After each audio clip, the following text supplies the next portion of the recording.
Good morning, everybody. Good morning. Happy Monday.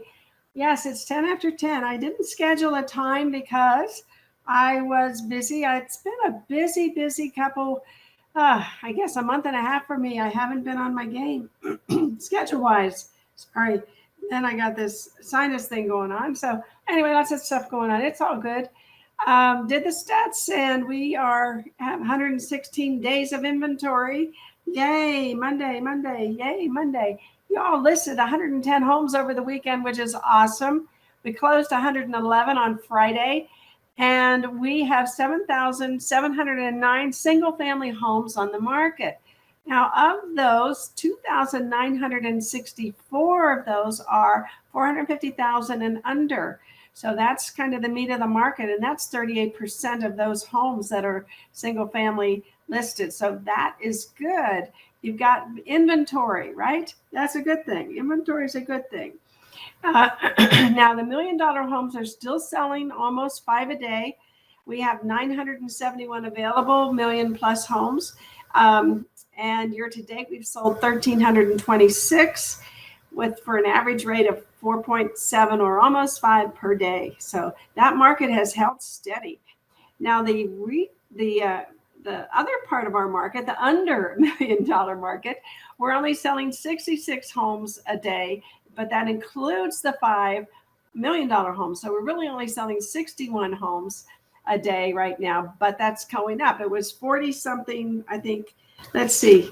It was maybe 40 last week, almost hit 50. Then you closed enough over the Friday. So now it's 66 daily sales. So 132 agents are getting 100. Oh, where's Jimmy? 66 times 2. This is me this morning. I can't add or subtract. Times 2 is 100. Yeah, 132. I was right. 132 agents got paid. So that's a good thing. Now, this year, our year-to-date numbers for daily sales are going down.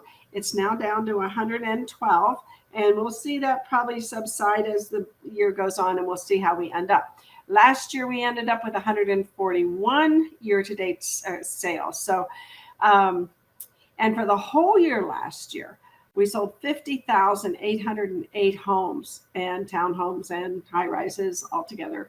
That was 139 a day. We're not going to meet that this year, that's for sure. But no frets. Hopefully, I see that you're doing listings, which is fantastic. And I pulled this up today. Jimmy likes this. Jimmy always brings this up when he when he can. This is the market watch on the MLS, and this is for the. It doesn't say exactly what the time frame is, but overall, there's 642 new listings. Now that includes, it doesn't say what it includes. I think it includes Nevada. But the main thing I wanted to say is there were 662 price decreases. So there were 662 condos, high rises, townhomes, single family homes that reduced their price.